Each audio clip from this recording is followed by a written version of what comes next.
My name is Barrett Cohen, and AJ Cohen was my little brother. He was 21 at the time. On December 10th of 2000, the night of the 9th, him and a bunch of friends went out to celebrate a birthday. At about 2 o'clock in the morning, my brother AJ was escorted home by his buddy, who took him up to his room and made sure he got into bed safe, and turned on Sports Center for him, ESPN Sports Center. At about 2:30 he left. My brother went to sleep, and several other kids at about 3 o'clock in the morning came home, very highly intoxicated, started throwing bottles, Molotov cocktails. They also threw mayonnaise jars, and what ended up killing AJ was the fact that they took a paper towel roll, and to impress one of the kids, to impress another girl, took a paper towel roll and threw it up the steps. Thought that would be rather impressive to the young lady, and lit the paper towel roll on fire. He then thought that he put it out and distinguished the fire, when he realized he, albeit underage, needed more beer as a 20-year-old. So him and a bunch of other students went next door to see if they could get some alcohol illegally from some neighbors. When they came back to the house about 15 to 20 minutes later, the house they could see was filled with smoke coming from the top roof.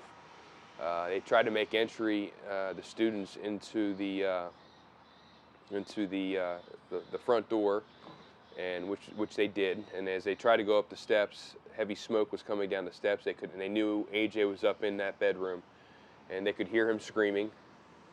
They attempted to go up the steps to get him, and they couldn't due to the smoke. At that point, they made exit out of the house to the fire escape, made it up the fire escape to his window, opened the window where his bed was right there.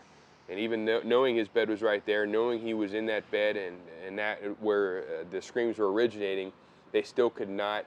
The fire, the intensity of the heat and the smoke was so bad, they couldn't even get him at that point. And they found AJ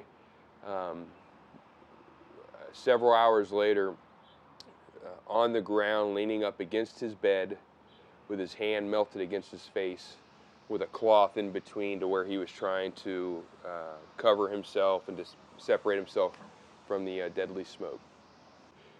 Nobody goes out on a Friday night while they're at college thinking, I wonder what my reckless acts might do.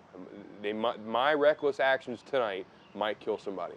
And until you receive a phone call at 5 o'clock in the morning from a family member stating, or from a morgue saying that your family member had just been killed in a house fire, you won't appreciate it. And that's why I'm here. That's why the firefighters that my family work with, we want to educate everybody out there that these fires are happening way too randomly. In fact, I think there's a pretty good chance when you go off to college, these kids go off to college, if they don't know somebody specifically, somebody they know will have been affected by, unfortunately, some type of some fire that happens at a colleges. People are dying due to the reckless, mannerisms of these kids, and parents aren't there to watch their kids anymore. Parents think that when their kids go off to college that the kids are going to be responsible, and that the colleges are going to take after their kids. And I don't know what the answer is. I don't know what, I don't know how this is spun out of control, but I don't know, right up the street here, I got a brother that's buried 6 feet under the ground due to the reckless, the reckless behavior of another alleged friend of his. To get that phone call that a family member has died is, you cannot explain the feeling. If you're sitting there watching this tape right now, to think that you would get a call in 5 minutes that your brother, sister, or sibling had just been killed in a house fire.